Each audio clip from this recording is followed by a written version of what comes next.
যে মহান রব্বুল আলামিন আমাদেরকে এখানে আসার, পবিত্র কোরআন ও সহিহ হাদিসের দুটি কথা শোনার জন্য একত্রিত করে দিলেন, তারই জন্য জানাই শুকরিয়া। সবাই বলি আলহামদুলিল্লাহ। অতঃপর সালাত ও সালাম বর্ষিত হোক শেষ নবী, সর্বশ্রেষ্ঠ নবী, শাফিউল মুযনিবিন, রাহমাতাল লিল আলামিন জনাবে মুহাম্মদুর রাসূলুল্লাহ, সবাই বলি সাল্লাল্লাহু আলাইহি ওয়াসাল্লামের প্রতি। আজকে আমার সংক্ষিপ্ত সময় আলোচনার বিষয় রাসূল সাল্লাল্লাহু আলাইহি ওয়াসাল্লামের প্রতি আমাদের আকীদা বা বিশ্বাস। রাসূল সাল্লাল্লাহু আলাইহি ওয়াসাল্লামের প্রতি আমাদের আকীদা বা বিশ্বাস কি,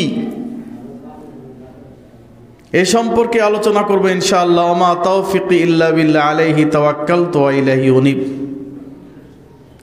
অনেকে বলেন রাসূল সাল্লাল্লাহু আলাইহি ওয়াসাল্লাম নূরের তৈরি নাকি মাটির তৈরি, এ কথা কি আল্লাহ তাআলা তোমাকে কিয়ামতের দিন জিজ্ঞাসা করবে? বলে কি বলে না? বলে। এই জন্যে আল্লাহর নবী মাটির তৈরি নাকি নূরের তৈরি এটা জানার দরকার কি, আর এটা নিয়ে তর্ক বাহাস করার দরকার কি? এক শ্রেণীর উলামায়ে সু এই ধরনের ফতোয়া দিয়ে থাকে, এই ধরনের কথা বলে থাকে। তারা সব হাড়িতেই খেয়ে থাকে, সবার সাথেই মিলতাল জোল করে থাকে। ইতিদাল পদ্ধতি অনুযায়ী বরাবরই রাস্তা তারা ধরেছে। আমাদের দেশে তাদের একটা রাজনৈতিক পরিচয়ও আছে, আবার কেউ কেউ রাজনৈতিক পরিচয়ের আড়ালেও কথাগুলো বলছেন, কিন্তু তিনি বোঝাচ্ছেন না যে তিনি সেই দলের হয়ে বলছেন। কিন্তু যখনই আমাদের মাঝে এই কথার প্রচলন শুরু হয় বা আমরা এই ধরনের কথা নিয়ে বলি যে রাসূল সাল্লাল্লাহু আলাইহি সাল্লামের প্রতি আমাদের আকীদাটা ক্লিয়ার হওয়া উচিত, তখনই এক শ্রেণীর উলামায়ে সু, এক শ্রেণীর আলেম যারা মধ্যম পন্থা অবলম্বনের কথা বলে দুই পক্ষকে শান্ত করার জন্য, দুই দিক থেকেই সুবিধা অর্জন করার জন্য বলে আল্লাহ তাআলা কিয়ামতের দিন রাসূল সাল্লাল্লাহু আলাইহি সাল্লাম মাটির ছিলেন নাকি নূরের ছিলেন জিজ্ঞাসা করবেন না। আল্লাহ তাআলা বুঝি জিজ্ঞাসা করবেন ঈসা আলাইহিস সালাম তার পিতা ছিল কি ছিল না, এটা জিজ্ঞাসা করবেন? জিজ্ঞাসা করবেন? ঈসা আলাইহিস সালামের পিতা ছিলেন কি ছিলেন না এর কথা আল্লাহ জিজ্ঞাসা করবেন? করবেন না। ঈসা আলাইহিস সালাম তিনি কি আল্লাহর বান্দা ছিলেন নাকি আল্লাহর পুত্র ছিলেন, এই কথা জিজ্ঞাসা করবেন? না, জিজ্ঞাসা করবেন না। কিন্তু এটা জানার বিষয়। এখন যদি কোনো ব্যক্তি মনে করে যে ঈসা হচ্ছে আল্লাহর পুত্র, সেই ব্যক্তি এমন ভাবে মুশরিক হয়ে গেল যে সে কোনোদিন আর জান্নাতে যেতে পারবে না, তাই না? কারণ আকালাল মাসিহু, ঈসা বলেন ওমা ইশরিক বিল্লাহ ফাকাদ হারামাল্লাহু আলাইহিমুল জান্নাহ ওমা ওয়াহুয়ান নার ওমা লিয-যালিমিনা মিন আনসার। মাইদা সূরা 5 নম্বর সূরা 72 নম্বর। ওয়াকালাল মাসিহ, ঈসা বলতেছেন ইন্নাহু মা ইউশরিক বিল্লাহ, যে ব্যক্তি আল্লাহর সাথে শিরক করে, ফাকাদ হারামাল্লাহু আলাইহিমুল জান্নাহ, আল্লাহ তার প্রতি জান্নাত হারাম করে দিবেন আর তার বাসস্থান জাহান্নাম। ওমা লিয-যালিমিনা মিন আনসার, আর এই জালেমদের জন্য কোনো সাহায্যকারী আসবেন না। তো ঈসা আলাইহিস সালাম সম্পর্কে যদি আমার আকীদা থাকে যে তিনি আল্লাহর পুত্র হলেও হইতে পারেন, আর এটা আল্লাহ কিয়ামতের দিন জিজ্ঞাসা করবেন না, এটা নিয়ে গন্ডগোল করার দরকার কি? আউযু বিল্লাহি মিনাশ শাইতানির রাজীম। ঈসা আলাইহিস সালাম মারা গেছেন না বেঁচে আছেন? এখনো বেঁচে আছেন। আল্লাহ তাকে তুলে নিয়েছেন। আল্লাহ তাকে কি করেছেন? তুলে নিয়েছেন, তাকে রেখে দিয়েছেন, তুলে নিয়েছেন। এবং তিনি কিয়ামতের আগে তিনি আবার আসবেন। তিনি কি নবী হিসাবে আসবেন নাকি উম্মত হিসাবে আসবেন? রাসূলের উম্মত হিসাবে আসবেন। তো এখন এটা আকীদা না বিশ্বাস?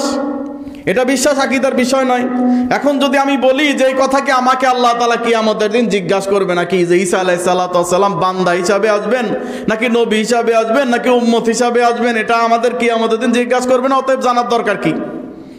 ঈসা একজন নবী ছিল, ব্যাস এতটুকুই জানো। কিন্তু ঈসা আলাইহিস সালাম যে আবার তিনি আসবেন, ইমাম মাহাদির নেতৃত্বে ইমাম মাহাদির পিছনে তিনি সালাত আদায় করবেন বাইতুল মাকদাসে, আছে না? তো এইগুলা কি আকীদার বিষয় নয়? এগুলা বিশ্বাসের বিষয় নয়? আকীদার বিষয়, বিশ্বাসের বিষয়। তো ঈসা আলাইহিস সালাতু ওয়াস সালাম যিনি আমাদের নবী, তাকে আমরা বিশ্বাস করি যে তিনিও আমাদের নবী, কিন্তু শেষ নবী হচ্ছে মুহাম্মদ রাসূলুল্লাহ সাল্লাল্লাহু আলাইহি ওয়াসাল্লাম, যার প্রতি ঈমান আনলে পৃথিবীর কোনো মানুষ জান্নাতে যেতে পারবে না। তার সম্পর্কে আমার আকীদা বিশ্বাসের দরকার নাই। হ্যাঁ, তিনি নূরের ছিলেন না কি মাটির ছিলেন, এটা নিয়ে তর্ক করার দরকার নাই, এটা নিয়ে কথা বলার দরকার নাই। এরা কত বড় জালেম, হ্যাঁ, কত বড় উলামায়ে সু হলে এমন কথা বলতে পারে। এক শ্রেণীর লোক রাসূল সাল্লাল্লাহু আলাইহি সাল্লাম সম্পর্কে আকীদা বা বিশ্বাস তাদের এমন হয়ে গেছে যে তারা বলতেছেন যে যিনি আল্লাহ তিনি মুহাম্মদ, নাউজুবিল্লাহ। मुस्तफ़ा जो आरश पर था, आरश पर था, আল্লাহ রূপে সেই মুস্তফা নেমে এসে দুনিয়ায় নেমে আসলেন মুস্তফা নবী রূপে, নাউজুবিল্লাহি মিন যালিক। আবার অনেকে বলতেছেন যে আল্লাহর নবী তো খোদা নেই হ্যাঁ, তো খোদা সো জোদাও নেই হ্যাঁ। বলতেছে যে তিনি তো আল্লাহ নন, খোদা নন, এর কথা সত্য, কিন্তু খোদার থেকে মানে আল্লাহর থেকে ভিন্ন কিছু না, নাউজুবিল্লাহ। এটা মুসলমানের বাচ্চারা বিশ্বাস করতেছে। তাহলে সেই মুসলমানের বাচ্চা যদি এই কথা বলে যে নবী নূরের তৈরি নাকি মাটির তৈরি, নবী গায়েব জানেন কি জানেন না, এটা নিয়ে কথা বলার দরকার কি? তাহলে কি তারা মুসলমান থাকতে পারবে? যেই নবীর শাফাত ছাড়া কোনো মানুষই জান্নাতে যেতে পারবে না, যেই নবীর শাফাত ছাড়া কেউ জান্নাতে যেতে পারবে না, সেই নবী সম্পর্কে আমাদের বিশ্বাস আকীদা দৃঢ় থাকা দরকার কি দরকার না? সেই নবী সম্পর্কে আমাদের আকীদা ক্লিয়ার থাকা দরকার কি দরকার না? এরা বলছেন নবী মারা যান নাই, হায়াতুন নবী, নবী নাকি কবরে জীবিত রয়েছে।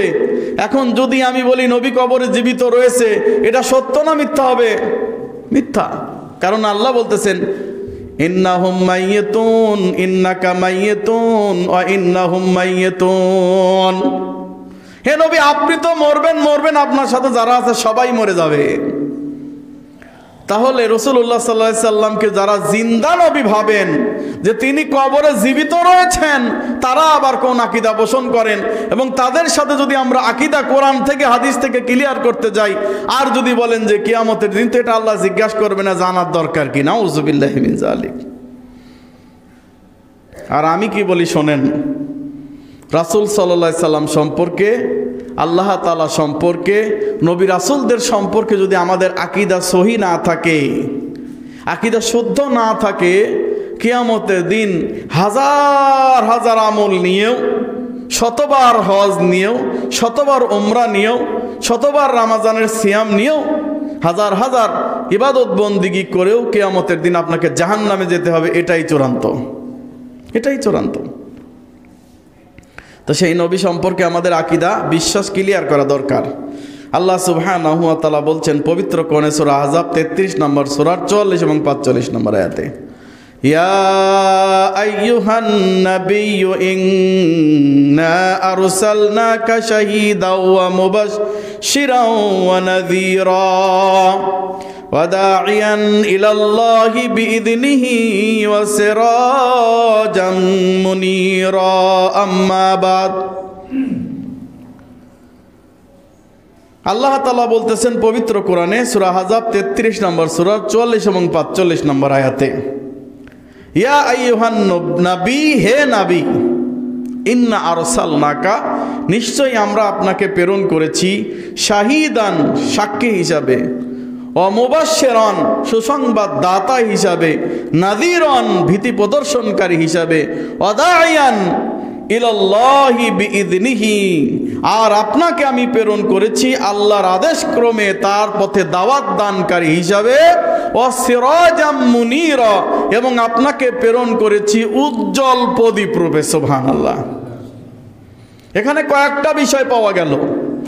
নবী প্রেরণের উদ্দেশ্য পাওয়া গেল, আল্লাহ তাআলা কেন নবীকে প্রেরণ করেছেন, কেন নবীকে পাঠিয়েছেন, তার কিছু উদ্দেশ্য পাওয়া গেল। এক নম্বর উদ্দেশ্য পাওয়া গেল শাহিদান, আপনাকে আমি সাক্ষীদাতা হিসাবে প্রেরণ করেছি, অমুবাশশিরান, সুসংবাদ দানকারী হিসাবে প্রেরণ করেছি, নাযীরান, ভীতি প্রদর্শনকারী হিসাবে প্রেরণ করেছি, এবং আল্লাহর পথে দাওয়াত দানকারী হিসাবে প্রেরণ করেছি, সিরাজাম মুনীরা, এবং আপনাকে প্রেরণ করেছি আমি উজ্জ্বল প্রদীপ রূপে। শাহিদান, সাক্ষী হিসাবে। নূহ আলাইহিস সালাতু ওয়াস সালামের কওমকে যখন আল্লাহ তাআলা বলবেন যে তোমাদের কাছে কি কোনো নবী রাসূল এসেছিল না, তখন তারা অস্বীকার করবে যে আল্লাহ, কোনো নবী রাসূলই আসে নাই। আল্লাহ তাআলা নূহকে বলবেন, হে নূহ, তুমি কি তাদেরকে দাওয়াত দাও নাই? হ্যাঁ, দাওয়াত দিয়েছি আল্লাহ। তে বলবে যে দাওয়াত দিছো, তারা তো অস্বীকার করতেছে, তোমার সাক্ষী কেডা? সাক্ষী আনো। নূহ আলাইহিস সালাতু ওয়াস সালামকে কি বলবেন আল্লাহ? তুমি সাক্ষী নিয়ে আসো। তখন নূহ আলাইহিস সালাতু ওয়াস সালাম বলবেন যে আমার সাক্ষী হচ্ছে শেষ নবীর উম্মত। বলেন সুবহানাল্লাহ। আমার সাক্ষী কারা? শেষ নবীর উম্মত। শেষ নবীর উম্মত কিভাবে সাক্ষী হলো? আল্লাহ কোরআনে বলেছেন, আর এই কোরআনটাই হচ্ছে প্রমাণ। বলেন সুবহানাল্লাহ। এই জন্য কোরআনকে বলা হয় জীবন্ত গ্রন্থ। কি গ্রন্থ? জীবন্ত গ্রন্থ। প্রত্যেক নবী তাদের সাথে মুজিজা নিয়ে এসেছেন, এবং কবরে যাওয়ার সাথে সাথে মুজিজা খতম হয়ে গেছে। এই মুজিজা আর থাকে নাই। যেমন ঈসা আলাইহিস সালাতু ওয়াস সালাম মাটি দিয়ে পাখি বানিয়ে ফু দিলে সেটা উড়ে চলে যেত। এটাও কিন্তু একটা আকীদার বিষয়। আবার তিনি মরা মানুষকে যখন বলতেন কুম বিইজনিল্লাহ, আল্লাহর আদেশে তুমি দাঁড়িয়ে যাও, তখন মরা মানুষ জীবিত হয়ে যেত। কিন্তু ঈসা আলাইহিস সালাতু ওয়াস সালামের মৃত্যুর পরে এটা আর কেউ দেখাইতে পারে নাই। পারছে? পারে নাই। কিন্তু নবী মুহাম্মদুর রাসূলুল্লাহ সাল্লাল্লাহু আলাইহি সাল্লামের অসংখ্য মুজিজা ছিল। তার মধ্যে জীবন্ত মুজিজা হচ্ছে পবিত্র কোরআন, কিয়ামত পর্যন্ত মুজিজা, জীবন্ত গ্রন্থ। কোরআনকে আপনি এই মুহূর্তে জিজ্ঞাসা করবেন, কোরআন তুমি কোথা থেকে এসেছো? কোরআন আপনাকে উত্তর দিয়ে দিবে, লাউহে মাহফুজ থেকে এসেছি। কোরআন তুমি কবে এসেছো? কোন রাতে এসেছো? কোরআন উত্তর দিয়ে দিবে, ইন্না আনজালনাহু ফি লাইলাতিল কদর, আমি কদরের রাত্রিতে এসেছি। কোরআনকে জিজ্ঞাসা করবেন, কোরআন তুমি কোন মাসে নাজিল হয়েছো? কোরআন উত্তর দিয়ে দিবে, শাহরু রমাদান আল্লাযী উনজিলা ফীহিল কোরআন, আমি রমজান মাসে নাজিল হয়েছি। সুবহানাল্লাহ। কোরআনকে যেই প্রশ্ন করবেন সেই প্রশ্নের উত্তর দিয়ে দিবে কোরআন। বলেন সুবহানাল্লাহ। কোরআনকে জিজ্ঞাসা করবেন, কোরআন আচ্ছা সবাই যে দাবি করতেছে অমুক পীর তমুক পীর, নবী নিজেও নাকি গায়েব জানে, আসলে কি কেউ গায়েব জানে? কোরআন বলতেছে, কুল্লা ইয়ালামু মান ফিস সামাওয়াতি ওয়াল আরদি গায়বা ইল্লাল্লাহ, আসমান এবং জমিনের এমন কিছু নাই যে তারা গায়েবের খবর জানে।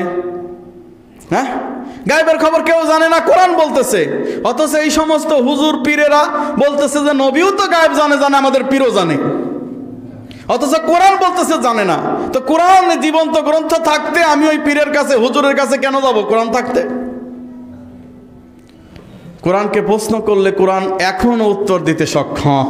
যেমন এক ব্যক্তি আলী রাদিয়াল্লাহু তাআলার সময় খারেজি যারা আলী রাদিয়াল্লাহু তাআলার বিরোধিতা করত, এরা দাঁড়িয়ে বলল, আলী, আল্লাহকে কোরআনই বলেন নাই যে ইনিল হুকমু ইল্লা লিল্লাহ, আল্লাহর হুকুম ছাড়া কোনো হুকুম চলবে না? আল্লাহর হুকুম ছাড়া কোনো হুকুম চলবে না, আল্লাহ কি বলেন নাই? তখন আলী রাদিয়াল্লাহু তাআলা বলছেন, হ্যাঁ আল্লাহ বলেছেন, তবে আল কালিমাতুন হাক্কুন বাল উরিদা বিহাল বাতিল, তোমাদের কথা সত্য কিন্তু তোমাদের উদ্দেশ্য খারাপ। আল্লাহ বলেছেন ঠিক আছে, কিন্তু তোমাদের উদ্দেশ্য খারাপ। আমি কোরআনকে বলতেছি, সে তখন বলতেছে, এই খারিজি উঠে বলতেছে যে আলী, কোরআন বলতেছে যে আল্লাহর হুকুম ছাড়া কোনো হুকুম চলবে না, আর তুমি মানুষকে সালিশ হিসাবে কেন নিযুক্ত করলে? তখন আলী রাদিয়াল্লাহু তাআলা বললেন, এরা আমার বিরুদ্ধে অপবাদ দিচ্ছে, কোরআন তুমি বলো। কোরআনকে হাতে নিয়ে আলী রাদিয়াল্লাহু তাআলা বললেন, কোরআন তুমি বলে দাও, আমার উত্তর দেওয়ার কোনো দরকার নাই, কোরআন তুমি উত্তর দিয়ে দাও। এরা যে আমাকে বলতেছে মানুষকে সালিশ কেন নিযুক্ত করলাম, অথচ আল্লাহর হুকুম ছাড়া কোনো হুকুম চলবে না, কোরআন তুমি উত্তর দাও। কোরআন উত্তর দিল, হাকামাম মিন আহলিহি ওয়া হাকামিম মিন আহলিহা, তোমাদের স্ত্রীর সাথে যখন গন্ডগোল লেগে যায়, প্রথম স্টেপে তোমরা যে কাজটা করবে, হাকামাম মিন আহলিহা হাকামাম মিন আহলিহি আহলিহা আহলিহি, তোমাদের পরিবার থেকে দুইজন শক্ত সামর্থ্য লোক যারা বিচার করতে পারে, মেয়ের পরিবার থেকে দুইজন আর ছেলের পরিবার থেকে দুইজন যারা বিচার করতে পারে, ধমক দিয়ে চুপ করাইতে পারবে, যারা শক্তি প্রয়োগ করতে পারে, এমন দুই চারজনকে নিয়ে এসে ফয়সালা করে দাও। এটা কার কথা? কার কথা? কোরআনের কথা। কোরআনকে জিজ্ঞাসা করার সাথে সাথে কোরআন উত্তর দিয়েছে কি দেয় নাই? হ্যাঁ, এখন কোরআনকে আপনি জিজ্ঞাসা করেন যে সবাই তো সুদ খাচ্ছে, ইসলামের নাম করে খাচ্ছে, আমি খাইলে সমস্যা কি? কোরআন উত্তর দিতে পারবে কি পারবে না? পারবে কি পারবে না? কোরআন কি উত্তর দিয়ে দেবে? ইয়া আইয়ুহাল্লাযীনা আমানুত্তাকুল্লাহ, হে ঈমানদার আল্লাহকে ভয় করো। ওয়াযারু মা বাকিয়া মিনার রিবা, সুদের যা বকে আছে তা ছাড়িয়া দাও। ইন কুনতুম মুমিনিন, যদি তোমরা মুমিন হও। ফা ইল্লাম তাফআল, যদি তা না ছাড়ো তাহলে আল্লাহ এবং তার রাসূলের সঙ্গে জিহাদ করার জন্য প্রস্তুত হয়ে যাও। আল্লাহ এবং তার রাসূলের সাথে জিহাদ করার জন্য, যুদ্ধ করার জন্য প্রস্তুতি হও। তোমাকে বলা হলো তুমি সুদের বকেয়া ছাড়িয়ে দাও, তুমি ছাড়ছো না, তাহলে কি করো?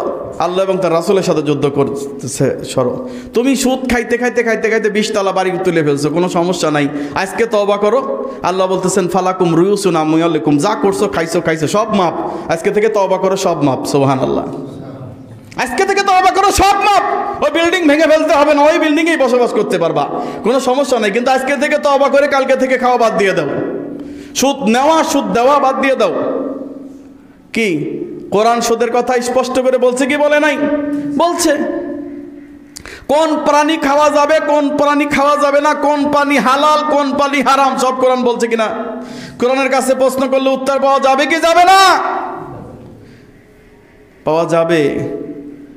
কোরআনের কাছে জিজ্ঞাসা করলেন, হে কোরআন, আমি তো এখন এই যুবক বয়স হয়ে গেছে, আমার বিয়ে করার দরকার, তো কোরআন তুমি একটা ফতোয়া দাও, কেমনে বিয়ে করব?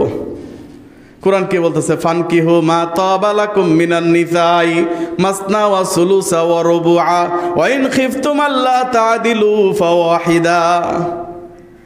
কোরআন যে যখন বললেন যে আমার বিয়ে করা দরকার, কোরআন বলতেছে যে বিয়ে করো, কোনো সমস্যা নাই, দুইটা দিয়ে শুরু করো। কয়টা দিয়ে? মাসনা 2, সুলাসা 3, রুবা 4, 2 2, 3 3, 4 4 করতে পারো। ওয়াইন খিফতুম আল্লাহ তা'দিলু ফাওয়াহিদা, আর যদি তুমি দুর্বল হও, মজলুম জালেম হয়ে যাও, তোমার বিচার করার সামর্থ্য না থাকে, তাহলে একটাই ঠিক আছে, বেশি দরকার নেই। বুঝেন নাই? মানে তুমি জালেম, তুমি ঠিক মতো বিচার ফয়সালা করতে পারবা না, তো তোমার একটাই যথেষ্ট। কোরআন উত্তর দিছে কি দেয় নাই? প্রত্যেকটি কথা, আপনার প্রত্যেকটি সমস্যা সমাধান কোরআনকে বলবেন, জীবন্ত গ্রন্থ কোরআন পটপট করে উত্তর দিয়ে দেবে। বলেন সুবহানাল্লাহ। এখন আমার প্রশ্ন হচ্ছে যে আল্লাহ বলতেছেন ওয়াসিরাজাম মুনিরা, আপনাকে উজ্জ্বল প্রদীপ রূপে পাঠিয়েছি। এখন উজ্জ্বল প্রদীপ, আল্লাহ রাসূল সাল্লাল্লাহু আলাইহি ওয়াসাল্লাম উজ্জ্বল প্রদীপ বলতে কি বোঝানো হয়েছে? এই উজ্জ্বল প্রদীপ রূপে যখন পাঠিয়েছে, বিদাতীরা বলতেছে যে আল্লাহ রাসূলকে যখন ক্বাদ জাআকুম মিনাল্লাহি নূরুন ওয়া কিতাবুম মুবিন, মাইদা সূরাতে আছে যে আল্লাহ তাআলা তাকে নূর হিসাবে পাঠাইয়েছেন, উজ্জ্বল প্রদীপ রূপ হিসাবে পাঠাইয়েছেন, তো তাকে আবার মাটি দিয়ে কেমনে তৈরি করে? এদের কি ধারণা কি যে উজ্জ্বল প্রদীপ রূপে আল্লাহ তাআলা রাসূলকে পাঠালেন, আল্লাহ নিজেই বললেন তাকে নূর হিসাবে পাঠাইলাম, তাহলে তিনি মাটি হিসাবে কেমনে হয়? তাকে আবার মাটির তৈরি কেমনে হয়?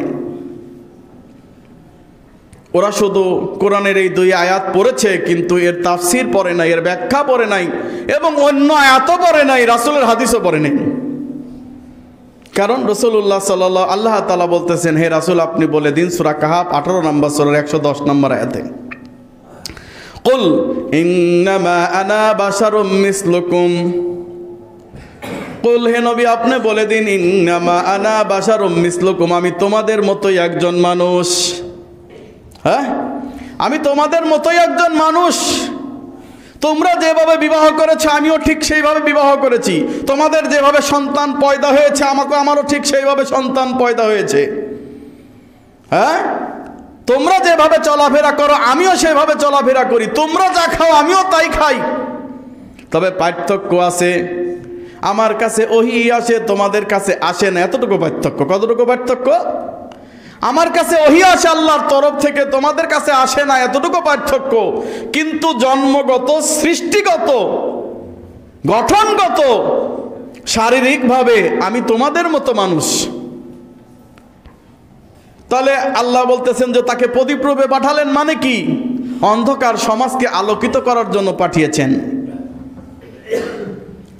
এ ব্যাপারে আমার নিজের ব্যাখ্যা নয়, আল্লামা নাসিরউদ্দিন আলবানী বলছেন যে তিনি তার নবুয়ত ও রিসালাতের জ্যোতি নূর দ্বারা কুসংস্কারচ্ছন্ন জাহিলি সমাজকে আলোকিত করেন। তিনি তার জ্যোতি বা নূর দ্বারা, অর্থাৎ কোরআনের আলো দ্বারা, কোরআনের নূর দ্বারা জাহিলিয়াতকে কি করেন? সরিয়ে দেন, মূর্খতাকে সরিয়ে দিয়ে শিক্ষার আলোয় আলোকিত করেন। বলেন সুবহানাল্লাহ। দেখবেন যে আপনার যারা স্কুলে ভর্তি করবে, মাদ্রাসায় ভর্তি করবে, তারা দেখবেন যে একটা কথা লিখে দেয় তাদের পোস্টারে, আপনার সন্তানকে আলোকিত মানুষ গড়ার জন্যে আমরা বদ্ধপরিকর। বলে কি বলে না? লেখে কি লেখে না? আপনার সন্তানকে আলোকিত মানুষ হিসাবে গড়ে তোলার জন্য আমরা বদ্ধপরিকর। ওদের তো আসলে লেখার কিছু নাই তেমন। যারা স্কুলে অ্যাড দেয়, তারপরে কলেজে অ্যাড দেয় যে ভর্তি করেন আপনার সন্তানকে, ও বলবে যে আপনার সন্তানকে আলোকিত মানুষ বানাবে। তো আলোকিত মানুষ কি করে বানাবে? বিদ্যা দিয়ে বানাবে, তাই না? কিন্তু আমরা কি লিখি?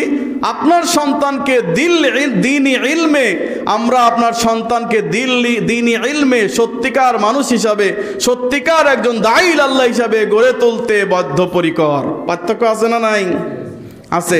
আমাদের এই কথার মধ্যে কোরআন থেকে শুরু করে, হাদিস থেকে শুরু করে, আলোকিত মানুষ থেকে শুরু করে একজন সভ্য মানুষ গড়ে তোলার সম্পূর্ণ কথা একটি বাক্যের মধ্যে লুকায়িত আছে। আর তাদের অনেকগুলা কথা বলতে গিয়েও তারা পারতেছে না।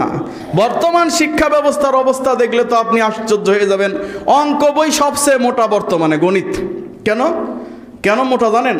কারণ অঙ্কের ভিতরে সম্পূর্ণ বইয়ের ভিতরে 10 থেকে 15টা অঙ্ক, আর সব গল্প, অঙ্কের গল্প। হ্যাঁ, আবার নাটকও আছে। এইগুলা নাটক করবে, গল্প করবে, আর 2-1টা আপনার অঙ্ক শিখবে। এই হলো অবস্থা। তারপরে হিউম্যান বডি, মানব শরীরে কি কি আছে, নারী পুরুষের সামনে তা সম্পূর্ণ বর্ণনা করবে। কখন আপনার মেয়ের পিরিয়ড হবে, পিরিয়ড হলে কি কি করা লাগবে, হ্যাঁ, আপনার মেয়ে কি করে মনে করেন যে আলু ভর্তা করবে, কি করে ডাউল রান্না করবে, হ্যাঁ, কি করে আপনার মনে করেন যে বিছনা গোছাবে, ঝাড়ু দিবে, এইগুলা শেখাচ্ছে। তো এক মহিলা মানে প্রচণ্ড রাগান্বিত হয়ে মিডিয়ার সামনে বলেছিলেন যে সব কিছু যদি স্কুল থেকে পড়াশোনা বাদ দিয়ে এইগুলা শেখায়, তা আমরা কি ঘোড়ার ডিম শেখাবো? আমরা বাড়িতে কি ঘোড়ার ডিম শেখাবো? আমরা বাড়িতে কি আলু ভর্তা শিখাইতে পারি না? বিছনা খাতা গোছাইতে শিখাইতে পারি না? এটা স্কুলে শিখতে হবে, তো স্কুলে দিলাম কেন? এই জন্য অনেক ওলামায়ে কেরাম বলতেছেন এই অসভ্য শিক্ষা দেওয়ার চাইতে আপনার সন্তানকে মূর্খ রাখেন, তাও ভালো। অথবা আবার মক্তব চালু করেন, আপনার সন্তানকে মক্তবে দেন, যেই মক্তব থেকে সভ্য শিক্ষা চালু হয়েছিল, সেই মক্তব মাদ্রাসার দিকে আপনার সন্তানকে আবার আনেন। আল্লাহর কসম করে আপনার পায়ে হাত রেখে বলতেছি ভাই এবং বন্ধুগণ, আপনার সন্তানকে যদি স্কুলে দেন, হ্যাঁ, এই সমস্ত আজকাল বর্তমান যে শিক্ষা কারিকুলাম এটা দেন, আপনার এই সন্তান আপনাকে কোনোদিন বাদ দেবে না। আপনার এই সন্তান থেকে আপনি কোনো কিছু আশা করতে পারবেন না। ও জাতিকেও কিছু দিতে পারবে না, আপনাকেও কিছু দিতে পারবে না। এখনো আপনার পায়ে ধরে আমি বলি, এই সন্তানের ভবিষ্যৎ নষ্ট করিয়েন না। গতকালকে আমার কাছে একটা 4-এর ছাত্র নিয়ে আসছে, তার মা বলতেছে এই ব্যাং লাভ আমি শিখাবো না, এই দড়ি লাভ আমি শেখাবো না, এই রান্না বান্না আমার পোলার শেখার দরকার নাই। হুজুর আপনাকে দিয়ে গেলাম, আমার ছেলেকে আগে কোরআন শেখান, স্কুলে পড়া বাদ। কোরআন শেখান, স্কুলে পড়া বাদ। আমি বললাম আলহামদুলিল্লাহ, আপনার মতো অভিভাবক দরকার। এই ধরনের শিক্ষা আমার দরকার নাই। কোরআন আমার হাতে দিয়ে বললেন যে হুজুর আমার এই সন্তানকে কোরআন শিখান, আগে আরবিটা শিখান, তারপরে 4-এই ভর্তি নেন, ভালো করে শিখায় তারপরে তাকে সুন্দর করে নেন। যা হয়ে গেছে পিছনে তো হয়েই গেছে, এখন থেকে শুরু করেন। সুবহানাল্লাহ। তো এখনো সময় আছে, আপনার সন্তানটাকে ওই সমস্ত জাহিলি শিক্ষা থেকে বের করে এনে কোরআন এবং সহিহ হাদিসের শিক্ষায় শিক্ষা অর্জন করান, নইলে কিন্তু ভবিষ্যৎ খুব খারাপ আছে, খুব খারাপ আছে। আল্লাহ আমাদের বোঝার তৌফিক দান করুন, আল্লাহুম্মা আমিন। তো রাসূলুল্লাহ সাল্লাল্লাহু আলাইহি সাল্লাম এই সমাজে এসেছিলেন কিসের জন্যে? আলোকিত মানুষ গড়ার জন্যে। অন্ধকার সমাজে এসে সেই কোরআনের আলো ছড়িয়ে দিয়েছিলেন। এই জন্য আল্লাহ বলতেছেন যে আমি একটি নূর পাঠিয়েছি এবং কিতাবুম মুবিন, সুস্পষ্ট গ্রন্থ মানে কোরআন পাঠিয়েছি। এটাই মূলত আয়াত দ্বারা বোঝানো হয়েছে। আয়াত দ্বারা বোঝানো হয় নাই যে নবী নূরের তৈরি। হ্যাঁ, যারা মনে করে যে নবী নূরের তৈরি, আল্লাহ তাকে নূর দিয়ে সৃষ্টি করেছেন, মূলত তারা মুসলমান থাকতে পারবে না। ওই ইমামের পিছনে সালাতও হবে না, কারণ সে আল্লাহকে মিথ্যাবাদী বলেছে, হ্যাঁ, রাসূলকে মিথ্যাবাদী বলেছে, কোরআনকে মিথ্যা বলেছে। কোরআন যেখানে বলছে যে রাসূল তুমি বলে দাও আমি তোমাদের মতোই মানুষ, আর ওরা বলতেছে জানা নবীর নূরের তৈরি। নাউজুবিল্লাহি মিন যালিক। আমার কথা নাই, বাদই দেন। মারিফুল কোরআনের লেখক মাওলানা শাফি রাহিমাহুল্লাহ, তিনি মারিফুল কোরআন লিখেছেন। তিনি একজন মাযহাবী লোক, হানাবিদের বিরাট আলেম, তাফসীর কারক। তিনি লিখেছেন 453 নম্বর পৃষ্ঠায় মারিফুল কোরআন, তিনি লিখেছেন অধিকাংশ উম্মতের কাফিররা এ সন্দেহ উত্থাপন করেছে যে কোনো মানুষের নবী ও রাসূল হওয়া উচিত নয়। অধিকাংশ কাফেররা, মক্কার মুশরিকরা ভাবতো যে নবী রাসূল কেন মানুষ হবে, ফেরেশতার হইতে পারে না, ফেরেশতার হইতে পারে না। এই জন্য তারা বলতো হে রাসূল তুমি যদি মাটির মানুষ না হয়ে ফেরেশতা হইতা, আল্লাহর পক্ষ থেকে ফেরেশতা পাঠাইতে পারে না তোমার, নইলে তোমার সাথে একটা জিবরিল থাকতো, সবসময় আমাদেরকে ভয় দেখাতো, মা এখনো নাযীর আমাদেরকে ভয় দেখাইতো, তাইলে বুঝতাম যে আপনি আল্লাহর নবী, সত্যি নবী। অথবা আও ইয়াকুনুল লাকা যুখরুফুন মিন বাইতিন, আর আপনার একটা স্বর্ণের ঘর থাকতো, ভালো একটা বাগান থাকতো, স্পেশাল ভিআইপি, আপনি ওখানে খাওয়া দাওয়া করতেন, অনেক টাকা পয়সা থাকতো, তাইলে না বুঝতাম যে আপনি আল্লাহর নবী। অথবা আল্লাহর পক্ষ থেকে যদি ডাইরেক্ট কোরআন আমাদের সামনে এভাবে এভাবে নামে আসতো, তাইলে মানতাম। আপনি যদি আল্লাহর পক্ষ থেকে এই মানুষ না হয়ে যদি কোনো ফেরেশতা হয়ে আসতেন, তাইলে মানতাম। দেখেন, ওই মক্কার মুশরিকরা, কাফেররা ভাবতো যে কোনো মানুষ নবী হতে পারে না।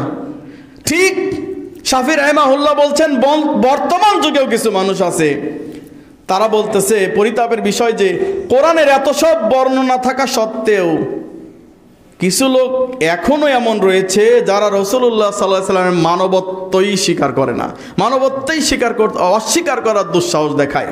যেমন যারা বলে রাসূল নূরের তৈরি, তারা রাসূলকে মানুষ স্বীকার করলো নাকি ফেরেশতা স্বীকার করলো? কারণ রাসূল সাল্লাল্লাহু আলাইহি ওয়াসাল্লাম 1400 বছর আগে বলেছেন খুলিকাতুল মালাইকাতু মিন নূর, আল্লাহ তাআলা ফেরেশতাদের সৃষ্টি করেছেন নূর থেকে। অখলিকাতুল জান্নু মিন মারিজিম মিনান নার, আর আল্লাহ তাআলা জিনকে সৃষ্টি করেছেন আগুনের অগ্নিশিখা থেকে। অখলিকাল মালাইকাতি মিম্মা আদাম উসিফা লাকুম, আর আদম জাতিকে সৃষ্টি করা হয়েছে যেই গুণ তোমরা বলে থাকো আহা মাটির মানুষ রে, হ্যাঁ মাটির মানুষ রে, মাটির মতো মানুষ রে। রাসূলুল্লাহ সাল্লাল্লাহু আলাইহি সাল্লাম একদিনকে আসরের সালাত 4 রাকাতের জায়গায় 2 রাকাত পড়ে বসে গেল। সহিহ বুখারী আজিজুল্লাহ নদীতে 1 থেকে 10ম খণ্ড সালাতের অধ্যায়ের 360 নম্বর হাদিস। তিনি কি করলেন, একদিন আসরের সালাত 4 রাকাতের জায়গায় 2 রাকাত পড়ে বসে গেল। রাসূল সাল্লাল্লাহু আলাইহি সাল্লামের মুখটা যখন পিছনে ফিরে বসছে, সাহাবীরা দেখেন যে রাসূল সাল্লাল্লাহু আলাইহি সাল্লামের মুখের ভিতরে রাগান্বিত ভাব, আর মনে হচ্ছে যে তার মুখ দিয়ে আনার গলে পড়তেছে, মানে লাল টকটক হয়ে গেছে মুখ দুইটা। তিনি তো অনেক সুন্দর মানুষ ছিলেন। তখন সাহাবীরা তার সামনে কথা বলার সাহস পাচ্ছে না যে রাসূল আজকে 4 রাকাতের জায়গায় 2 রাকাত পড়াইলো কেন। চুপচাপ সবাই বসে আছে, কিন্তু জুলিয়া দাইন, যার 2 হাত লম্বা, সে সর্বপ্রথম আল্লাহ রাসূলকে জিজ্ঞাসা করলেন, আল্লাহ রাসূল সাল্লাল্লাহু আলাইহি ওয়াসাল্লাম, আচ্ছা আজকে কি সালাত কম করা হয়েছে না আপনি ভুলে গেছেন? রাসূলুল্লাহ সাল্লাল্লাহু আলাইহি ওয়াসাল্লাম বলতেছেন যে না, কমও করা হয়নি, আমি ভুলেও যাই নাই, কমও করা হয়নি, আমি ভুলেও যাই নাই। মানে তিনি যে ভুলে গেছেন তাও ভুলে গেছেন। তারপরে বলতেছেন, এই সাহাবীরা, এ জুলাই দাইন কি কয় রে, এই 2 হাত লম্বা এ কি কয় রে, আমি কি আসলে কম করছি? ইয়া রাসূলুল্লাহ, আপনি তো আজকে 4 রাকাতের জায়গায় 2 রাকাত পরে সালাম ফিরে দিয়েছেন। রাসূল সাল্লাল্লাহু আলাইহি ওয়াসাল্লাম বলেন, ঠিক আছে, আমি তো রাসূল, তোমাদের মধ্যে মধ্যে পার্থক্য আছে, থাক আজকে 2 পড়ছি পরে ঠিক করে নিও নাকি বলছিলেন না। তিনি উঠে বললেন, 2 রাকাত সালাত পড়লেন, তারপরে সহসেজদা দিলেন। এরপরে যে কথাটা বললেন আনা বাশারুম মিসলুকুম, আমি তোমাদের মতোই একজন মানুষ। আনসাউনা কামা তানসাউন, আনসাউনা কামা তানসাউনা, তোমরা যেভাবে বলে যাও আমিও সেভাবে বলে যাই। ফাইদা নাসিতু ফাযাক্কিরুনি, সুতরাং আমি যদি ভুলে যাই তোমরা আমাকে সংশোধন করে দিবে। বলেন সুবহানাল্লাহ। এই কথার দ্বারা বোঝা যাচ্ছে আল্লাহর নবী মানবত্ব ছিল ভিতরে, আর মানুষ ভুলে যায়, কারণ ইনসান শব্দের অর্থই হচ্ছে ভুল। বোঝেন নাই? ইনসান, ইনসান শব্দের অর্থ কি? ভুল। ইনসান আরবি শব্দ না? ইনসান আরবি শব্দ, যার অর্থ আমরা বলে থাকি কি? মানুষ। কিন্তু প্রকৃত ইনসান শব্দের অর্থ ভুল। কারণ রাসূলুল্লাহ সাল্লাল্লাহু আলাইহি ওয়াসাল্লাম বলেন কুল্লু ইবনে আদম খাত্তা ওয়া খায়রুল খাত্তাইন আত-তাওয়াবিন, রাওয়াহু তিরমিজি ইবনে মাজাহ। রাসূলুল্লাহ সাল্লাল্লাহু আলাইহি ওয়াসাল্লাম বলছেন প্রত্যেক বনি আদম ভুলে যায়, আর এই ভুলই তার ভুলে যাওয়া তার বৈশিষ্ট্য। এই ভুল করে, ভুল করার পরে তারা পাপ করে ফেলে বা বিভিন্ন রকম কাজ করে ফেলে, এরপরে যে তওবা করে সেই হচ্ছে শ্রেষ্ঠ ভুলকারী। বলেন সুবহানাল্লাহ। দেখেন রাসূলুল্লাহ সাল্লাল্লাহু আলাইহি ওয়াসাল্লামকে আল্লাহ তাআলা উপহার দিয়ে পাঠাইলেন, সবচাইতে উত্তম উপহার দিয়ে পাঠাইলেন। কোরআনে অন্য কোনো কিছুকে আল্লাহ উপহার দিয়ে পাঠান নাই। কোরআনের 2টা আয়াত এবং 1টি সূরা আল্লাহ রাসূল সাল্লাল্লাহু আলাইহি ওয়াসাল্লামকে বিশেষভাবে উপঢৌকন হিসাবে পাঠালেন। বলতে পারবেন সে 2টা কি কি? জি কি?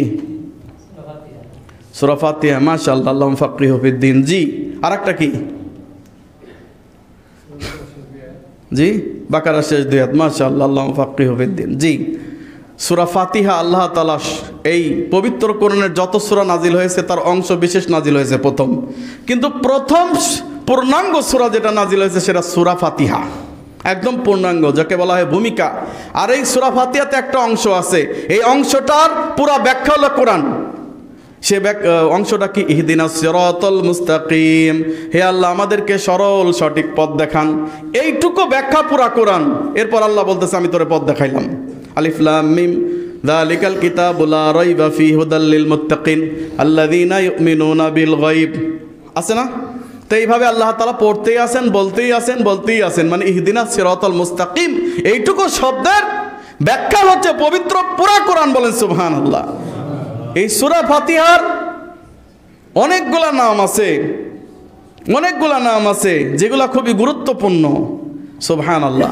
এরপরে বলা হয়েছে সূরা বাকারার শেষ 2 আয়াত, আমানার রাসূলু বিমা উনজিলা ইলাইহি মির রাব্বিহি ওয়াল মুমিনুন কুল্লুন আমানা বিল্লাহি ওয়া মালাইকাতিহি ওয়া কুতুবিহি ওয়া রুসুলি লা নুফাররিকু বাইনা আহাদিন মির রুসুলি ওয়া ক্বালু সামি'না ওয়া আতা'না গুফরানাকা রাব্বানা ওয়া ইলাইকাল মাসির লা ইউকাল্লিফুল্লাহু নাফসান ইল্লা উসাহা লাহা মা কাসাবাত ওয়া আলাইহা মাকতাসাবাত রাব্বানা লা তুআখিযনা ইন নাসিনা ওয়া আখতা'না রাব্বানা ওয়া লা তাহমিল আলাইনা ইসরান কামা হামালতাহু আলাল্লাযীনা মিন ক্বাবলিনা। সুবহানাল্লাহ।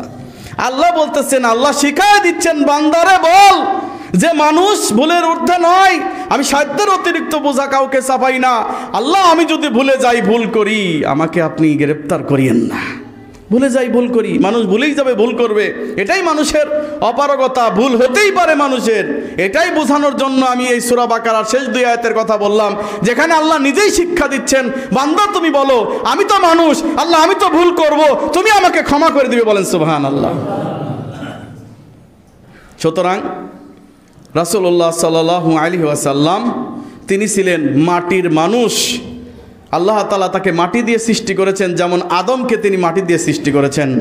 এখন ঘটনা হচ্ছে, আদমকে মাটি দেওয়া সৃষ্টি করার পরে আমরা তো সরাসরি মাটি থেকে আসি নাই, আমরা এসেছি কিসের থেকে?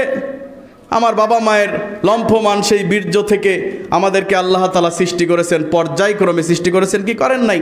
তো এই জিনিসটা, যেই জিনিসটা দিয়ে আমরা সৃষ্টি হয়েছি, সেই জিনিসটা তো মাটির উপাদানই নাকি মাটির বাইরের উপাদান? মানুষকে মূলত 8টি উপাদান দিয়ে সৃষ্টি করা হয়েছে, বিস্তারিত 20টা উপাদান। এই 20টা উপাদান দিয়ে মানুষকে সৃষ্টি করা হয়েছে, যার মধ্যে অনেক কিছু আছে, অনেক কিছু আছে।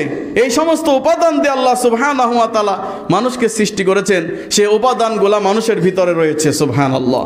সুতরাং কেউ যদি মনে করে যে রাসূল সাল্লাল্লাহু আলাইহি সাল্লাম সত্যিকার আল্লাহর, অনেকে বলে যে আল্লাহর সিফাতি নূর, নাউযুবিল্লাহি মিন যালিক, এই কথা যদি কেউ বলে তাহলে সে ডাইরেক্ট ডাহা মুশরিক হয়ে যাবে, এতে কোনো সন্দেহ নাই। আল্লাহর জাতি নূর থেকে আল্লাহ তাআলা তাকে সৃষ্টি করেছেন, এই ধরনের কথা বললে ডাইরেক্ট সে মুশরিক হয়ে যাবে।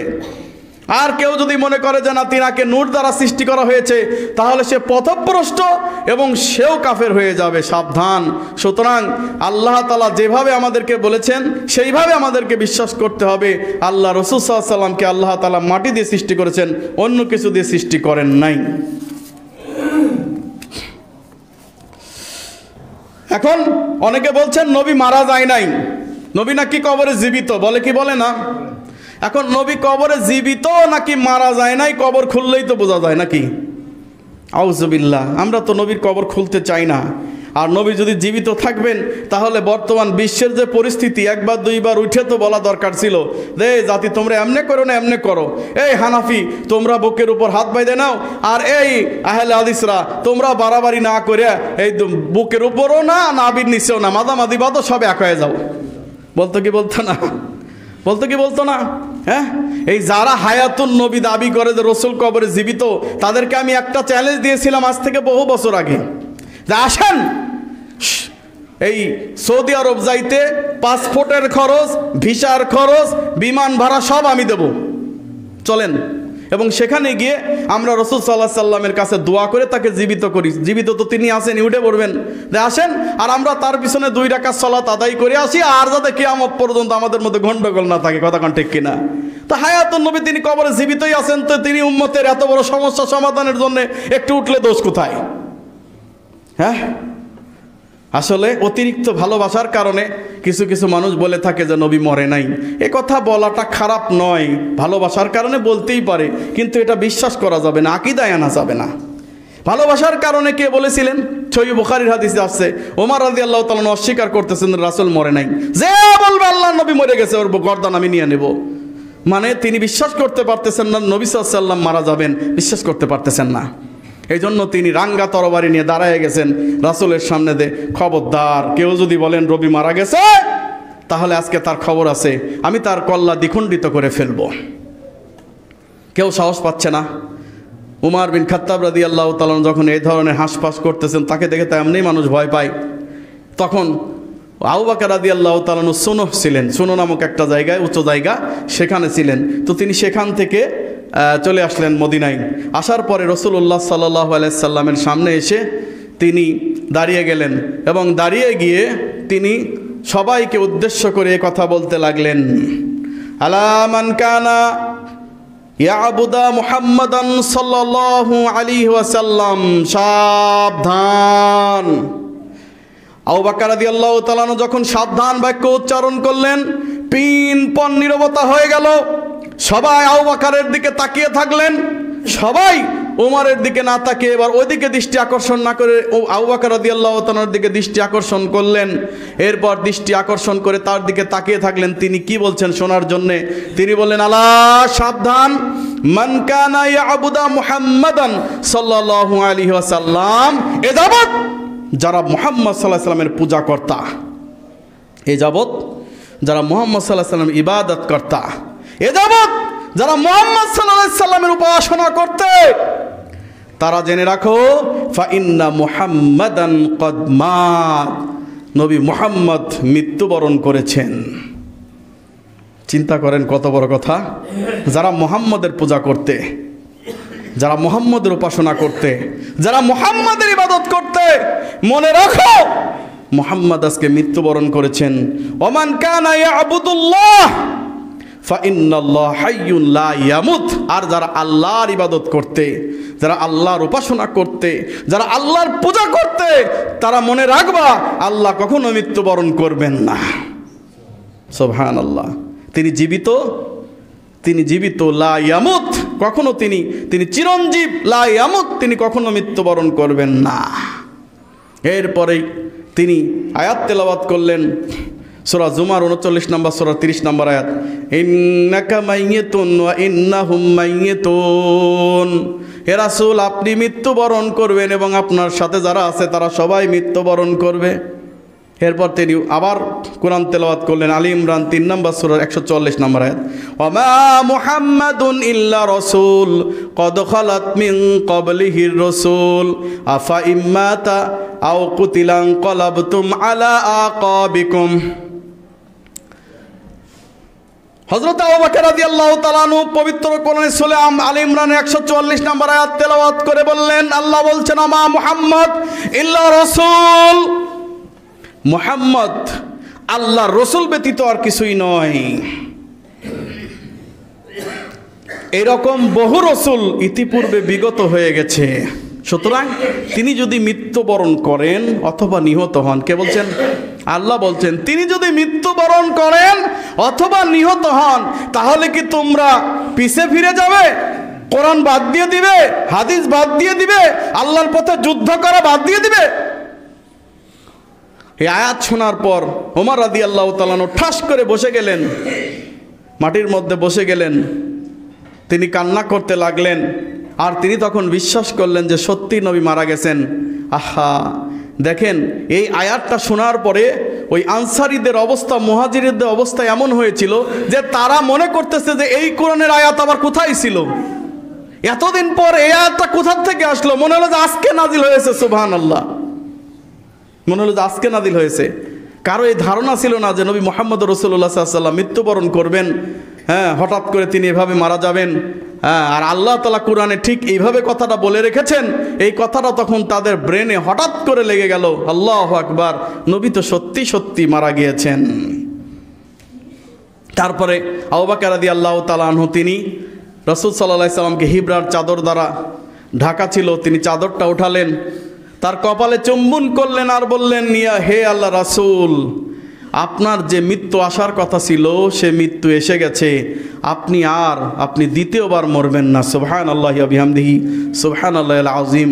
সুতরাং এই ঘটনা থেকে স্পষ্ট প্রমাণ পাওয়া যায় আল্লাহর নবী সাল্লাল্লাহু আলাইহি সাল্লাম মৃত্যুবরণ করেছেন কি করেন নাই?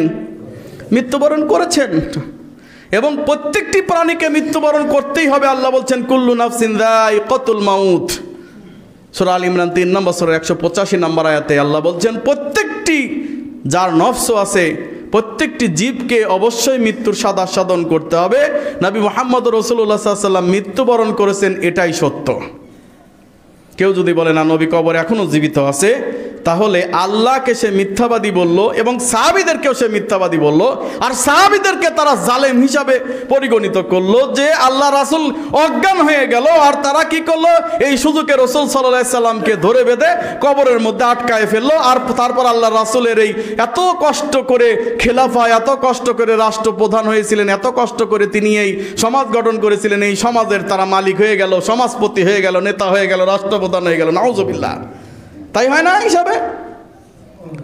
এখন প্রশ্ন করতে পারেন যে আল্লাহ রাসূল সাল্লাল্লাহু আলাইহি সাল্লাম মৃত্যুবরণ করেছেন, ঠিক আছে, কিন্তু হাদিসে আসছে যে প্রত্যেক নবী তার কবরে জীবিত এবং সেখানে তারা সালাত আদায় করেন, ইউসাল্লুন, হাদিস আছে, সহিহ হাদিস। তাহলে এটা কেমন করে হলো? শোনেন, প্রত্যেক নবী কবরে জীবিত, শুধু প্রত্যেক নবী নয়, প্রত্যেকটি মানুষই কবরে জীবিত। সুবহানাল্লাহ। কারণ কি, যদি জীবিত না হয় তাহলে কেমনে আজাব যে হবে, সে আজাব খাইবে কেমনে করে? হ্যাঁ, আর ওই চিৎকার যে দিবে, চিৎকার দেওয়ার পরে মানুষ এবং জিন ছাড়া সবাই শুনতে পারবে, কি করে পাবে? ওর জীবিত হলেই তো হবে, নাহলে হবে না তো। এরপর কবরে যাওয়ার পরে আল্লাহ তাআলা তার রূহ ফেরত দিবেন। যদি বদকার হয় তাহলে কিয়ামত পর্যন্ত এই রূহের উপর শাস্তি চলতেই থাকবে, আর যদি ভালো বান্দা হয় তো ঘুমাই দিবেন। কেমন করে? কাল ইয়াউমুল উরুশ, যেমন করে বাসর ঘরে স্বামী স্ত্রী ঘুমিয়ে থাকে, কেউ ডিস্টার্ব করে না, ঠিক সে ওইভাবে ঘুমিয়ে থাকবে। এমনকি যখন সে কিয়ামতের দিন উঠবে, উঠেই সে ওযুর পানি খোঁজ করবে, হাই হাই ওযুর পানি কোথায়? আসরের নামাজের ওয়াক্ত হয়ে গেছে। তার মানে ও মনে করবে জোহরের টাইমে ঘুমাইছিল, এখন আসরের টাইম। সুবহানাল্লাহ। সুতরাং আর বেহেশতের সাথে তাকে কানেক্টিং করে দেওয়া হবে। সুতরাং প্রত্যেকটি মানুষই কবরে জীবিত, তবে আমরা সেখানে গিয়ে তাদের জীবিত পাবো না। কেন পাবো না? বারজাখুল লা ইয়াবগিয়ান, আল্লাহ তাআলা একটা অন্তরাল, অদৃশ্য পর্দা করে দিয়েছেন। এই পর্দার বাইরে আমরা সেটা উদ্ধার করতে পারবো না। সুতরাং এই যে জীবিত থাকা বা আল্লাহ তাআলা শহীদদের ব্যাপারে বলেন নাই যে আমি তাদেরকে নাহনু নারযুকুকুম, আমি তাদেরকে রিজিক দিয়ে থাকি, তারা খাদ্য খেয়ে থাকে, তারা জান্নাতের পাখি হিসাবে ঘুরে বেড়ায়। আল্লাহ তাআলা শহীদদের ব্যাপারে বলেন কি বলেন নাই? প্রত্যেকটি নবীদের ব্যাপারে, শহীদদের ব্যাপারে বলেছেন এবং মানুষের ব্যাপারেও তিনি কথা বলেছেন। কিন্তু এই জগৎ আর এই জগতের মধ্যে পার্থক্য আছে। মানুষ জগৎ, আমরা যদি দুইজন পাশাপাশি ঘুমিয়ে থাকি, গত কয়েকদিন আগে আমরা স্বামী স্ত্রী পাশাপাশি ঘুমিয়ে আছি, আমি কিন্তু জাহাজে করে হজও করতে যাচ্ছি, কিন্তু আমার স্ত্রী কিন্তু কিছুই জানতেছে না। জানতেছে? আগের দিন আসমত হুজুরের সাথে হজ নিয়ে আলোচনা করতেছিলাম, তো উনি তো হজে লোক পাঠান। তো তারপরে বললাম যে শাইখ, শুনলাম যে ইয়া নাকি যাবে, জাহাজে নাকি করে হজে গেলে অর্ধেক খরচ যাওয়া যাবে, তো কেমনে কি জাহাজ কি হবে? এটা বাংলাদেশ তো অনেক কিছুই শোনা যায়, আগে দেখো হয় কি না। এরপরে আমি রাত্রে স্বপ্ন দেখা শুরু করে দিয়েছি, জাহাজে করে হজে যাচ্ছি। আল্লাহ জানি কবুল করে, আল্লাহুম্মা আমিন। আবার একটু ঠেলাও আছে, কিন্তু খালি কবুল করলেও হবে না। এরপরে দেখলাম কি, স্বপ্নটায় দেখলাম যে হঠাৎ করে এই জাহাজে যত পানি ছিল, পানি নেই, খাওয়ার পানি সংকট নাই। ৬-৭ দিন হাজিরা পানিতে তৃষ্ণায় একেবারে অবস্থা খারাপ হয়ে গেছে, কঠিন অবস্থা। ৬-৭ দিন পরে একটা উদ্ধারকারী জাহাজ এসে সেখানে তার কিছু পানি দিয়ে যায়, বলছে শুধু খেতে পারবেন, গায়ে মাখাইতেও পারবেন না, শরীরেও দিতে পারবেন না। সুবহানাল্লাহ। এত বড় সমুদ্রের মধ্যে পানির অভাব, কারণ কি? সমুদ্রের পানি খাওয়া যায় না, লবণাক্ত। কথা বোঝেন নাই? আল্লাহু আকবার। এই স্বপ্ন দেখে আমি জাগনা পেয়ে গেলাম। আমি তো চলে যাচ্ছিলাম সৌদি আরবে, কিন্তু আমার পাশে আমার স্ত্রী শুয়ে আছে, আমার বাচ্চা শুয়ে আছে, সে কিন্তু জানতে পারবে না। পারবে? কিছুই জানতে পারতেছে না আমার কি হচ্ছে। হ্যাঁ, আমি দেখতেছি যে আমি কবর খনন করতেছি, হ্যাঁ আমি দেখতেছি যে আমি মারা গেছি, কিন্তু আমার সন্তান, আমার বিবি যেখানে শুয়ে আছে, ও কি বুঝতে পারবে? পারবে না, এটাই স্বাভাবিক। ঠিক এই মৃত ব্যক্তির সাথে আর জীবিত ব্যক্তির সাথে পার্থক্য এটাই, কবরে তাদের কি হয় এটা আমাদের জানার মতো ক্ষমতা আমাদের নাই। তবে নবী রাসূলদের ব্যাপারে বলা হয়েছে যে তাদেরকে আল্লাহ তাআলা কি করেন, তারা এই সালাত আদায় করেন, এই অনুমতি তাদের দেওয়া আছে। অতএব এই বারজাখ অদৃশ্যের ব্যাপারটা আমরা জানি না কিভাবে হয়। শুধু রাসূল সাল্লাল্লাহু আলাইহি সাল্লামকে হায়াতুন নবী বললে ভুল হবে, বরং পৃথিবীর সব মানুষই তাহলে হায়াতুল ইনসান, আর সব নবী হায়াতুন নবী। কথা কোন ঠিক কিনা? এটা ভুল বুঝাবুঝি। এই ছোট্ট একটা আকীদা থেকে সরে আসলে আপনার ঈমান শক্ত হয়ে যাবে। রাসূলুল্লাহ সাল্লাল্লাহু আলাইহি ওয়াসাল্লাম মৃত্যুবরণ করেছেন যেভাবে মানুষ মৃত্যুবরণ করে। ঈসা আলাইহিস সালাম মৃত্যুবরণ করেন নাই যেভাবে মানুষ মৃত্যুবরণ করে, কারণ তিনি আল্লাহ তাআলা তাকে উঠিয়ে নিয়েছেন। এরপরে তাকে কি করবেন? শেষ জামানায় তাকে পাঠাবেন, ইমাম মাহদির পিছনে তিনি সালাত আদায় করবেন।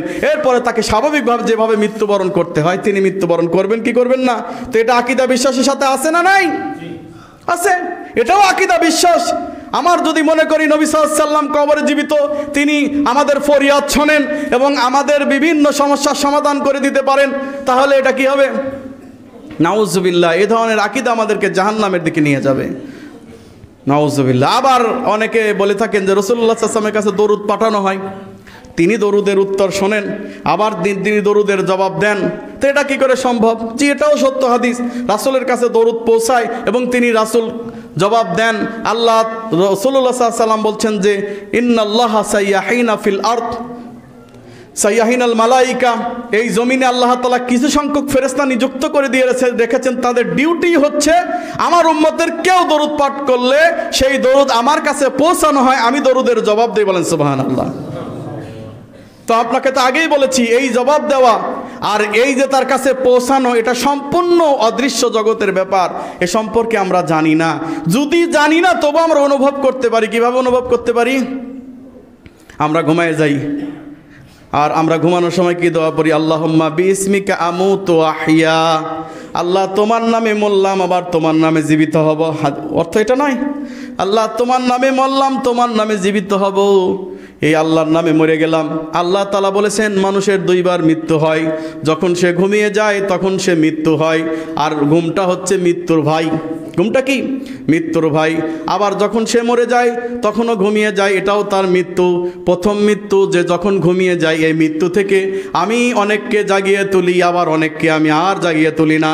আমি আল্লাহ ইচ্ছা করলে তার রুহটা নিয়ে যাই, আবার আমি আল্লাহ ইচ্ছা করলে তার রুহটা দিয়ে দেই। এখন মানুষ যখন ঘুমিয়ে যায়, ঘুমানোর পরে মানুষ একটু একটু পর জাগে কি জাগে না? হঠাৎ করে উঠে পড়ে, হঠাৎ করে উঠে পড়ে, হঠাৎ করে উঠে পড়ে, পড়ে না? পড়ে না? তো আল্লাহ বলতেছেন, রাসূল বলতেছেন যে হে আল্লাহ তোমার নামে মরলাম, তোমার নামে জীবিত হব। একবার মরবো আবার জীবিত হব। কিন্তু দেখা যাচ্ছে যে হঠাৎ হঠাৎ করে জীবিত হচ্ছেন, আবার শুয়ে যাচ্ছেন, আবার জীবিত হয় কি হয় না? নাকি আপনাদের সাথে এরকম হয় না? আমার সাথে এরকম হয়, আপনাদের সাথে হয় না? এরকম হয় কি হয় না?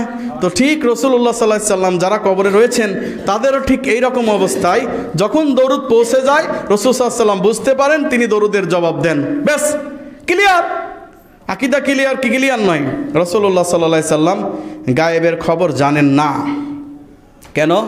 দেখেন সহিহ মুসলিমের 177 নম্বর হাদিস, আন আয়েশা রাদিয়াল্লাহু তাআলা আনহু, তিনি বলছেন মান জাআমা আন্নাহু ইউখবিরু বিমা ইয়াকুনু ফি গাদিন যেই ব্যক্তি বলবে যে রাসূল সাল্লাল্লাহু আলাইহি সাল্লাম আগামী দিনের খবর বলতে পারেন, মানে নিজে থেকেই বলতে পারেন। আল্লাহ তো বলছেন যে আমি ইচ্ছা করলে তাকে গায়েবের খবর জানাই, যখন আল্লাহ জানান সেটা ভিন্ন ব্যাপার।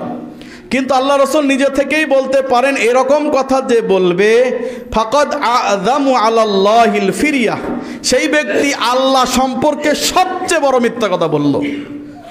কথা বলেন। আয়েশা রাদিয়াল্লাহু তাআলা আনহা বলছেন, তিনার যে আকীদা আমাদেরও সেম আকীদা।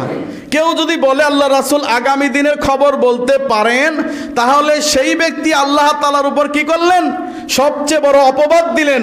কারণ আল্লাহ বলেছেন, তিনি কিন্তু আবার নিজের মন গড়া কথা বলেন নাই, তিনি কোরআনের দলিল দিচ্ছেন।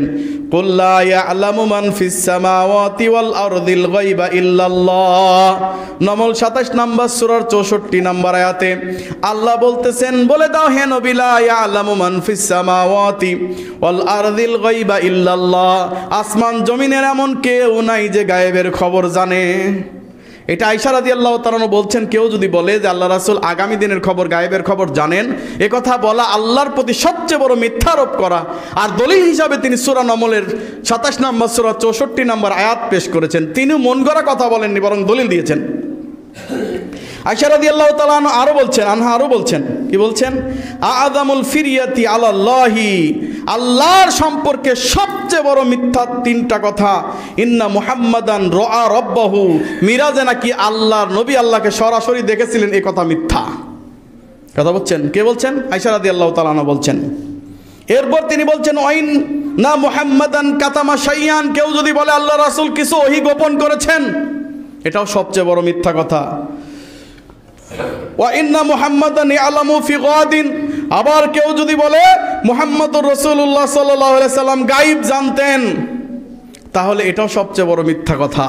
তিনি যদি গায়েব জানতেন, তিনি রাসূল বলতেছেন, তাহলে আমি তো অনেক কিছু থেকে আগেই সেফটি নিতে পারতাম। বদরের প্রান্তরে, উহুদের প্রান্তরে গিয়ে এত মার খাওয়া লাগতো না, দাঁতও ভাঙতো না, যদি বুঝতে পারতাম যে পরিস্থিতি এমন হবে, তাই না? এরপরে তিনার স্ত্রীর একটা স্বর্ণের হার হারিয়ে গেল, সেই হার হারিয়ে গেল, হার খুঁজে খুঁজে পাওয়া গেল না। শেষ পর্যন্ত সালাতের টাইম হয়ে গেল, পানিও পাওয়া যাচ্ছে না। শেষে আয়াত নাজিল হয়ে গেল, তায়াম্মুমের আয়াত। কিছুক্ষণ পর যখন সবাই উঠে পড়বে কাফেলা ছেড়ে, এখন দেখা গেল উটের নিচে কি? হার। হার তো রাসূল সাল্লাল্লাহু আলাইহি সাল্লাম যদি বলতে পারতেন, চোখ বুঝেই, যেমন আমাদের পীররা বলে যে এমনি করে সরাই, কি হয়েছে হুজুর, কি হয়েছে? কয় যে কাবা শরীফে কুত্তা উঠছে, কুত্তা খেদাই। তো মহিলা তো কম চালাক না, হুজুর খান। কয় তরকারি কই? কয় তরকারি কই, হেডাই জানো না, তুমি পীর হইছো, তুমি তো ভণ্ড। হ্যাঁ, ওই ভাতের নিচে মাছের টুকরা দিয়ে তরকারি দিয়ে রেখে দিছে, এবার তুই কেমন পীর তো কাজ পরীক্ষা করে চাই দিই।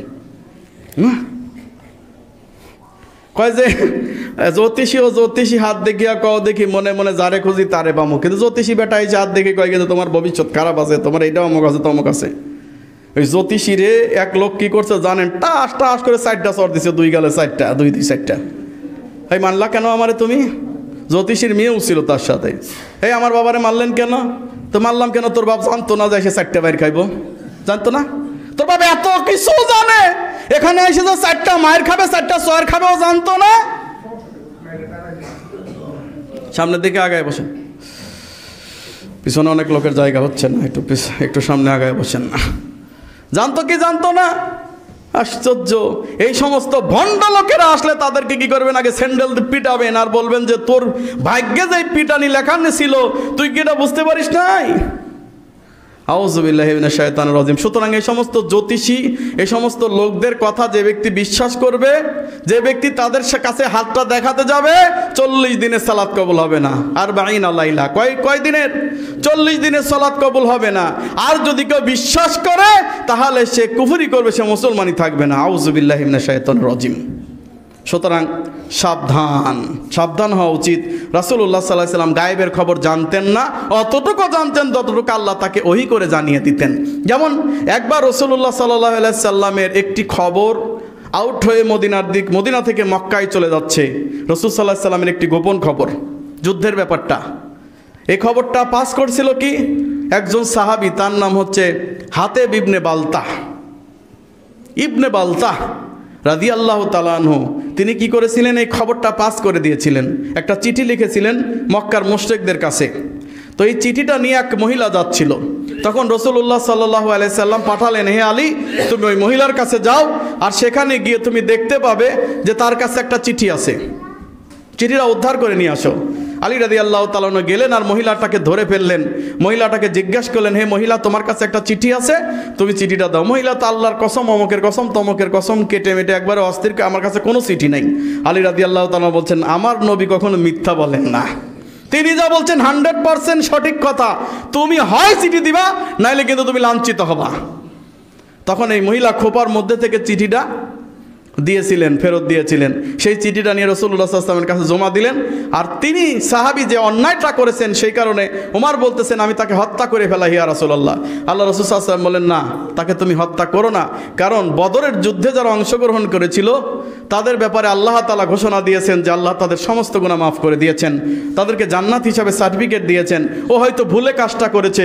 হাতিব ইবনে বালতা আল্লাহ রাসূলের কাছে স্বীকার করলেন, আল্লাহ রাসূল, আবার মুশরিকদের ওখানে আমাদের কিছু আত্মীয় স্বজন আছে, মূলত আমি তাদের সেফটির জন্য আমি এইটা পাস করেছিলাম, আমি ক্ষমা চাই। আল্লাহু আকবার কাবীরা, আলহামদুলিল্লাহি কাসীরা। সুতরাং আল্লাহর নবী সাল্লাল্লাহু আলাইহি সাল্লাম এই কথা আল্লাহর পক্ষ থেকে জানার পরে পাঠিয়েছিলেন, এটা সত্য। এভাবে বহু গায়েবের জ্ঞান আছে যেটা রাসূল সাল্লাল্লাহু আলাইহি সাল্লাম জানতেন যদি আল্লাহ জানাতেন, কিন্তু তিনি নিজে থেকে তিনি কোনো গায়েবের খবর জানেন না। সুতরাং কেউ যদি বলেন আমার রাসূল গায়েবের খবর তো জানে, আমার পীর বাবাও জানে, নাউযুবিল্লাহি মিন যালিক।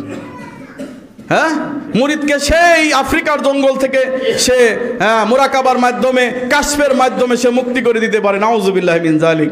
আল্লাহ সুবহানাহু ওয়া তাআলা আমাদেরকে এই সমস্ত ভ্রান্ত আকীদা, ভ্রান্ত পথ থেকে আল্লাহ সুবহানাহু ওয়া তাআলা কোরআন এবং সহিহ হাদিসের পথে আনয়ন করুন, হেদায়েত করুন, সুপথপ্রাপ্ত লোকদের তালিকাভুক্ত করুন, তাদের দলে রাখুন। আল্লাহুম্মা আমিন। বারাকাল্লাহু লানা ওয়া লাকুম ফিল কুরআনিল আযীম।